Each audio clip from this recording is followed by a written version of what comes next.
This devotion is based on Psalm 44. And it's like another day, another lament. Here we go again. But this lament is actually quite unique so far and very helpful, because this lament is about processing a loss or processing a failure when something's gone wrong. It's almost like a lament for a sports team that loses, like a doctor's lament, to process that. It's quite structured.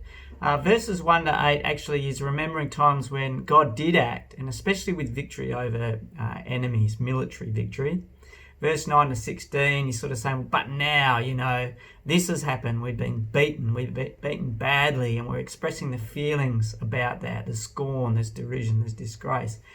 Verses 17 to 22 just state, look, this wasn't a consequence of sin, of wrongdoing. This has just happened. And then at the end, verses 23 to 26, it's asking God to act, to rise up, to wake up and help. Highlights for me, well, firstly, this idea that it was you, Lord. When we won, it was you. It wasn't our own strength. Verse 3 says it was your right hand, your arm, the light of your face. Verse 7 and 8 says, I put no trust in my bow. My sword does not bring victory. In God we make our boast all along.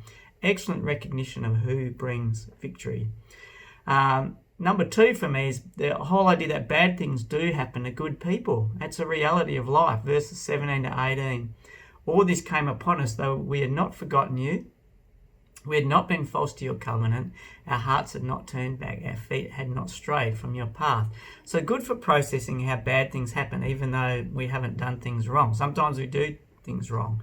And lastly, in verse 3 for me, there's a theme of persecution or suffering for God.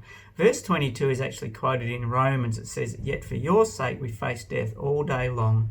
We are considered as sheep to be slaughtered. So lots of good stuff there for processing failure, loss, but you tell me your highlights and enjoy.